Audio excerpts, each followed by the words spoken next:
આ વિડીયોમાં આપણે શીખવાના છીએ કે ફેસબુકમાં પેઆઉટમાં નામ કેવી રીતના રાખવું, બેંક એકાઉન્ટ કેવી રીતના જોડવું અને ટેક્સ ઇન્ફો કઈ રીતે ભરવો। આ વિશે બધી માહિતી તમને આ વિડીયોમાં મળી જવાની છે। એટલે વિડીયો થોડોક લાંબો થાય છે, પણ વિડીયો તમે અંત સુધી જોતા રહેજો એટલે તમને દરેક પ્રકારની માહિતી આ વિડીયો દ્વારા મળી જશે। પહેલાં તો આપણે પર્સનલ ડેશબોર્ડને ખોલી લેવાનું છે। તો મેં મારું પર્સનલ ડેશબોર્ડ ખોલી લીધું છે અને હું નીચે થોડુંક સ્ક્રોલ કરીશ। અહીંયા મોનિટેશન લખેલું તમને જોવા મળી જશે, ત્યાં તમારે ટિક કરી લેવાનું છે। જશે your earning of have expired on, કારણ કે જે તમારા ડોલર અહીંયા પડ્યા છે એ મિત્ર એક્સપાયર્ડ થઈ જશે, એટલે કે તમારે બેંક એકાઉન્ટને જોડવું જરૂરી છે। તો આ વિડીયોમાં આપણે એ જ જાણવાનું છે કે બેંક એકાઉન્ટ કઈ રીતે જોડવાના છે। તો અત્યારે આપણે અહીંયાથી બેંક એકાઉન્ટ નહીં જોડવી, આપણે બીજી જગ્યાએ જઈ અને બેંક એકાઉન્ટ જોડશું। અહીંયા તમને જોવા મળી જશે પે આઉટ, ત્યાં તમારે ક્લિક કરવાનું રહેશે। અહીંયા તમને જોવા મળી જશે your earning from Facebook tar expired, બરાબર। આપણે ટારથી આપણે સેટઅપ કરશું, લખેલું જોવા મળી જશે ફિનિશ સેટઅપ, ત્યાં તમારે ટિક કરવાનું રહેશે। મળી જશે સેટઅપ પે આઉટ એકાઉન્ટ, અહીંયા તમને જોવા મળી જશે સિલેક્ટ યુઅર બિઝનેસ ઇન્ફો, અહીંયા જે તમારું નામ હશે એ તે નામ જોવા મળી જશે। હવે મિત્રો નામ ઉપર ખાસ ધ્યાન આપજો। અહીંયા તમે જોઈ શકો છો વિજય રાણેવાડિયા લખેલું છે, બરાબર। અને આપણા પાન કાર્ડમાં આ રીતે નામ લખેલું નથી, બરાબર ને। તો અહીંયા તમારે ટિક નથી કરવાનું। જો તમારે પાન કાર્ડમાં આ રીતે નામ હોય તો તમારે અહીંયા ટિક કરવાનું છે, નકે તમારે ટિક નથી કરવાનું। અને અહીંયા નેક્સ્ટ લખ્યું, અહીંયા પણ તમારે ટિક નથી કરવાનું, બરાબર ને, એટલે કે ક્લિક નથી કરવાનું। અહીંયા તમે નીચે હાવ જોઈ શકો છો, અહીંયા એડ ન્યૂ બિઝનેસ ઇન્ફો હાવ નીચે હો, તમે અહીંયા જોઈ શકો છો, ત્યાં તમારે ક્લિક કરવાનું રહેશે। અહીંયા તમે જોઈ શકો છો legal first name, legal last name, date of birthday, country, આ બધું તમારે અહીંયા ફિલઅપ કરવાનું રહેશે। તો ચાલો હું ફટાફટ ફિલઅપ કરી લઉં છું। અહીંયા આપણે ફર્સ્ટ નેમ નાખી દીધું છે અને અહીંયા મિડલ નેમ પણ નાખી દીધું છે, અને જે આપણું લાસ્ટ નેમ છે, બરાબર, તે અહીંયા નાખ્યું છે। અહીંયા આપણી બર્થડે તારીખ નાખી દીધી છે અને અહીંયા આપણી કન્ટ્રી નાખી દીધી છે। અહીંયા આપણે નેક્સ્ટ કરી દેવાનું છે। અહીંયા તમને લખેલું જોવા મળી જશે એન્ટર બિઝનેસ ઇન્ફો, બરાબર। તો અહીંયા કન્ટ્રી તો ઇન્ડિયા છે, તે અહીંયા આપણે બિઝનેસ નામ રાખવાનું છે, એટલે કે બિઝનેસ ટાઈપ, બરાબર। તો હું રાખી લઉં છું। આ બધા ઓપ્શન જોવા મળશે, તો આપણે કયું ઓપ્શન રાખવાનું છે એ તમને સમજાવી દઈશ। તો અહીંયા તમે જોઈ શકો છો non profit, government, private, public, LLC, joint વેલિયન્ટ અને પાર્ટનરશિપ। તો આમાંથી આપણે કંઈ રાખવાનું નથી। આ ઉપલું તમને દેખાય અહીંયા ઇન્ડિવિજ્યુઅલ, તે તમારે સિલેક્ટ કરી લેવાનું છે અહીંયા, બરાબર। અહીંયા આપણે ઇન્ડિવિજ્યુઅલ આવી ગયું છે અને પછી આપણે અહીંયા નેક્સ્ટ કરી દેવાનું છે। અહીંયા તમને લખેલું જોવા મળી જશે એન્ટર યુઅર ઇન્ફો, બરાબર। અહીંયા તમે જોઈ શકો છો લીગલ ફર્સ્ટ નેમ, તો આપણે લીગલ ફર્સ્ટ નેમ પણ નાખી દીધું છે અને આપણું જે મિડલ નેમ આવે તે પણ અહીંયા નાખી દીધું છે। હવે તમારે અહીંયા મિડલ નેમ નથી નાખવાનું, બરાબર। અને અહીંયા તમે જોઈ શકો છો લીગલ લાસ્ટ નેમ, તે આપણે પહેલેથી નાખી લીધું છે। અહીંયા આપણી જન્મ તારીખ પણ બતાવી દીધી છે, એટલે કે ડેટ ઓફ બર્થડે। અહીંયા આપણું પ્રાઇમરી એડ્રેસ નાખવાનું છે, જે આપણું ઘરનું એડ્રેસ હોય તે એડ્રેસ તમારે અહીંયા નાખવાનું રહેશે। જે તમારે ચૂંટણી કાર્ડમાં છે અથવા આધાર કાર્ડમાં છે જે એડ્રેસ છે તે એડ્રેસ તમારે અહીંયા નાખવાનું રહેશે। તો હું અત્યારે એડ્રેસ મારું નાખી દઉં છું ફટાફટ। નાખી દીધું છે અને મારું એડ્રેસ મેં બ્લર કરી દીધું છે, અને પછી તમારે નીચે થોડુંક સ્ક્રોલ કરવાનું રહેશે। અહીંયા તમારી સિટી નાખવાની છે, બરાબર। અહીંયા તમારું સ્ટેટ આવતું હોય સ્ટેટ નાખી દેવાનું છે। અહીંયા તમારો પોસ્ટલ કોડ નાખવાનો છે, એટલે કે પિનકોડ, જીપ કોડ જે આવે એ, બરાબર। અને અહીંયા તમારો મોબાઈલ નંબર નાખવાનો છે। અહીંયા તમારો ઈમેલ નંબર નાખવાનો છે। અહીંયા તમારો પાન કાર્ડ નંબર નાખવાનો છે। અહીંયા તમારી જીએસટી નંબર હોય તો જીએસટી નંબર નાખવાનો છે, અને નહીં નાખો તો પણ ચાલશે। પછી તમારે અહીંયા નેક્સ્ટ કરી દેવાનું છે। તો ચાલો હું આટલું ફટાફટ કરી લઉં છું। પછી તમારે અહીંયા એક ટીક માર્ક કરી લેવાનું છે, પછી તમારે અહીંયા નેક્સ્ટ કરી દેવાનું છે। અહીંયા લખેલું તમને જોવા મળી જશે choose how you'd like to get paid, બરાબર। તો અહીંયા તમે જોઈ શકો છો bank transfer, wire transfer, link your PayPal account, એટલે કે તમારે આમાંથી કયું બેંક ખાતું તમારે જોડવાનું છે તે તમને સમજાવે છે. તો આપણે તે વિશે પણ વાત કરી લઈએ. અહીંયા તમને $25 દેખાતા હશે, અહીંયા તમને $100 દેખાતા હશે, બરાબર. તો તમારે આમાંથી બેમાંથી કયું લેવું છે? જો ત્રીજા નંબર ઉપર આ પેપેલ એકાઉન્ટ છે, તે લેવું હોય તો તમે તે પણ લઈ શકો છો. અને હું તો તમને કહું છું આ $100 વાળું લેજો, કારણ કે આ $25 વાળું રહ્યું મિત્ર, તેમાં બેંક ખાતું જોડવામાં બહુ તકલીફ પડે અને ખાસ કરી બે ખાતું જોડાતું નથી. મિત્રો હું તો અત્યારે આ લઉં છું વાયર ટ્રાન્સફર, અને એમાં હું ટીક કરી લઈશ, બરાબર.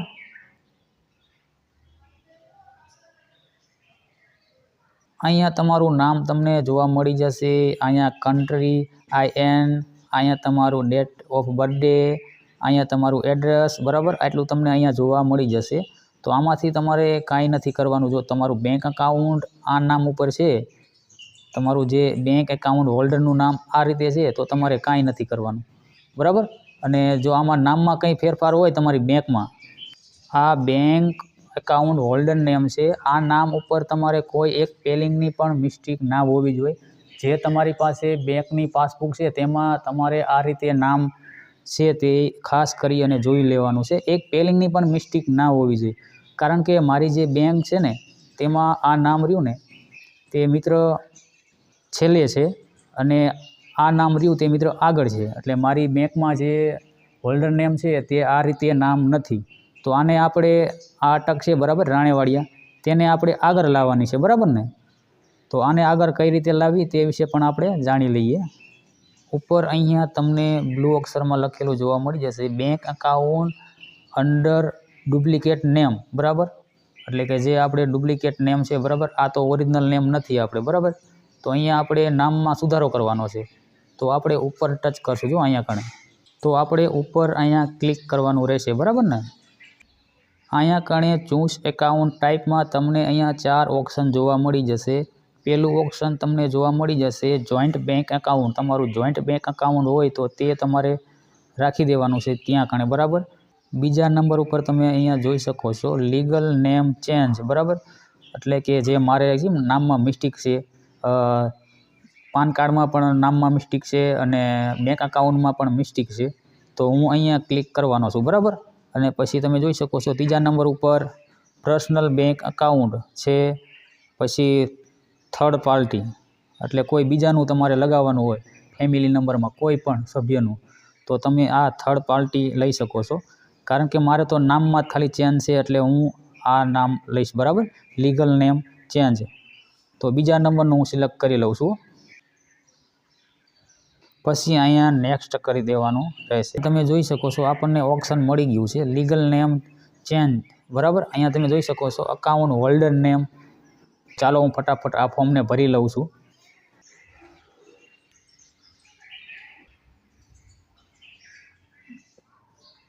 અહીંયા મેં મારો SWIFT કોડ મિત્ર નાખી દીધો છે, અને તમારે પણ તમારી બેંકનો SWIFT કોડ તમારે નાખવાનો રહેશે. અને જો તમારી પાસે તમારી બેંકનો SWIFT કોડ ના હોય તો તમારે તમારી બેંકે જઈ અને મેનેજરને કહેવાનું છે કે મારે SWIFT કોડની જરૂર છે, મને SWIFT કોડ આપો.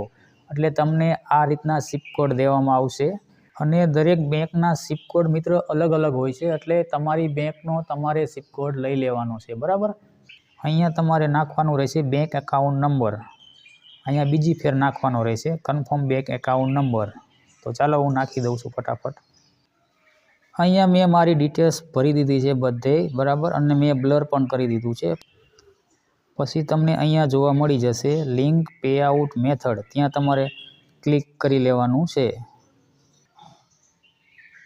અહીંયા તમે જોઈ શકો છો ટેક્સ વેરિફિકેશન, અહીંયા તમે જોઈ શકો છો એડ યુઅર ટેક્સ ઇન્ફો, અહીંયા તમે જોઈ શકો છો એડ ટેક્સ ઇન્ફો. તો અહીંયા આપણે ટેક્સ ઇન્ફો પણ મિત્ર ભરવો પડે છે. તો અહીં આપણા બેંકમાં મિત્ર પૈસા આવે છે, અને જે પૈસા આવે મિત્ર તે ડોલરમાં આવે છે, અને તે મિત્ર અમેરિકાથી મિત્ર આપણને પૈસા આવતા હોય છે આપણા ઇન્ડિયામાં. તે માટે આપણે ઇન્ફો ટેક્સને ભરવો ફરજિયાત જરૂર છે. તો હું પણ ફટાફટ ઇન્ફો ટેક્સ ભરી લઉં છું, અને કઈ રીતે ભરવો તે આ વિડીયોમાં તમે જોતા રહેજો, એટલે આગળ તમે પણ ટેક્સ ઇન્ફો કઈ રીતે ભરવો છે તે શીખી જશો. અને અમારી યુટ્યુબ ચેનલ પર જો તમે નવા આવ્યા હોય તો ટેકનિકલ શક્તિરાજને સબસ્ક્રાઈબર કરી લેજો, કારણ કે વિડીયો બનાવવામાં અમને પણ ઘણી બધી મહેનત પડતી હોય છે। તો ચાલો વધુ સમય ના લેતા આપણે વિડીયોને ચાલુ કરીએ। અહીંયા કણે આપણે ક્લિક કરી લેવાનું છે। અહીંયા લખેલું તમને જોવા મળી જશે, ટેક્સ આની એક્સેસની વિનંતી કરી રહ્યા છીએ। અહીંયા તમારું જે પ્રોફાઇલનું નામ હશે તે નામ તમને બતાવી દેશે, તમારે અહીંયા કણે ક્લિક કરી લેવાનું રહેશે। અહીંયા તમે જોઈ શકો છો ટેક્સ ઇન્ફોર્મેશન, બરાબર, ગેટ સ્ટાર્ટ। અહીંયા આપણે ઇન્ડિવિજ્યુઅલ સિલેક્ટ કરેલું છે તે બરાબર છે। અહીંયા તમારે નો કરવાનું છે, બરાબર। અહીંયા પણ તમારે નો કરવાનું રહેશે, તમારે નેક્સ્ટ કરી દેવાનું રહેશે। ઉપર તમારું નામ જોવા મળી જશે, અહીંયા તમારે ટાઈપ કરવાનું રહેશે। જે તમારી અહીંયા કન્ટ્રી આવે તે મિત્ર આપણે કન્ટ્રી અહીંયા લઈ લેવાની છે। આપણી તો ઇન્ડિયા કન્ટ્રી હોય, આપણે ઇન્ડિયામાં રહેતા હોય એટલે આમાં તમારે સ્ક્રોલ કરી અને ઇન્ડિયાની જે આપણી આવે કન્ટ્રી તે આપણે લઈ લેવાની છે। આઈની સિરીઝ આવે એટલે ઇન્ડિયાની કન્ટ્રી આપણે આવી જશે। તો અહીંયા જોઈ શકો છો તમે ઇન્ડિયા, તો આપણે અહીંયા ઇન્ડિયા સિલેક્ટ કરી લેવાનું છે। અહીંયા આપણે સ્ટીક માર્ક કરી લેવાનું છે અને અહીંયા આપણે સ્ટીક માર્ક નથી કરવાનું, બરાબર ને? એટલું કામ તમારે અહીંયા કરી લેવાનું છે। પછી અહીંયા કણે નેક્સ્ટ ઉપર આપણે ક્લિક કરી લેવાનું રહેશે। અહીંયા તમને લખેલું જોવા મળી જશે એન્ટર યુ એડ્રેસ, એટલે કે જે તમે ફિલઅપ કર્યું છે એ બધું તમારું એડ્રેસ અહીંયા તમને જોવા મળી જશે। જોઈ લેવાનું છે કે બધું રેડી છે ને, પછી આપણે અહીંયા નેક્સ્ટ ઉપર ક્લિક કરી લેવાનું છે। તમને જોવા મળી જશે એડ યુઅર મિનિંગ એડ્રેસ, બરાબર। અહીંયા જે તમે એડ્રેસ નાખ્યું છે એ એડ્રેસ તમને જોવા મળી જશે। પછી તમારે અહીંયા કણે નેક્સ્ટ ઉપર ક્લિક કરી લેવાનું છે। અહીંયા તમને સર્વિસ, અહીંયા પછી 100%, અહીંયા 0%, તો આપણે આ 0%માં રાખવાનું છે। પછી આપણે નેક્સ્ટ કરી દેવાનું છે ક્લિક। અહીંયા તમને લખેલું જોવા મળી જશે tax information continue to continue, બરાબર। તમારે અહીંયા કંઈ નથી કરવાનું, તમારે અહીંયા સ્ક્રોલ કરી નાખવાનું છે। અહીંયા તમારે ટીક માર્ક કરી લેવાનું છે, અહીંયા તમારી સિગ્નેચર નાખી દેવાની છે, બરાબર। અને અહીંયા તમારી જે આજની ડેટ હશે તે આજની ડેટ બતાવશે। તો અહીંયા તમારે સિગ્નેચરમાં જે તમે પાન કાર્ડનું જે નામ નાખ્યું હતું સિગ્નેચરમાં એ જ નામ તમારે અહીંયા નાખવાનું છે, બરાબર। તો ચાલો હું ફટાફટ મારું પાન કાર્ડનું નામ અહીંયા નાખી દઉં છું। આપણે ટીક માર્ક કરી લીધું છે, તે નામ આપણે નાખી દીધું છે અને હવે આપણે નેક્સ્ટ કરી લઈએ। ઉપર તમને જોવા મળી જશે tax info review and submit, બરાબર। આ પ્રકારનું તમને ફોર્મ જોવા મળી જશે, તમારે આને સ્ક્રોલ કરી નાખવાનું છે, બીજું કાંઈ નથી કરવાનું। અહીંયા તમારે સબમિટ ફોર્મ કરી દેવાનું છે, બરાબર ને? અને કંઈ ચેન્જ કરવાનું બાકી રહી ગયું આ ફોર્મમાં તો અહીંયા મેક ચેન્જ, તો આપણે તો બધું કમ્પ્લીટ છે એટલે આપણે અહીંયા સબમિટ ફોર્મ કમ્પ્લીટ થઈ ગયું છે એટલે સબમિટ ફોર્મ આપણે કરી દેવાનું છે। અહીંયા તમે જોઈ શકો છો ટેક્સ પ્રોફાઇલ જોવા મળી જશે, અહીંયા તમારું નામ જોવા મળી જશે, અહીંયા તમારું પાન કાર્ડ નામ જોવા મળી જશે, અહીંયા તમારું એડ્રેસ જોવા મળી જશે અને ફોર્મ ટાઈપ જોવા મળી જશે W8BEN, બરાબર। અહીંયા તમારે કાંઈ નથી કરવાનું, અહીંયા તમારે સ્ક્રોલ કરી નાખવાનું છે, બરાબર। અહીંયા કણે ડન લખ્યું છે ત્યાં તમારે ક્લિક કરવાનું રહેશે।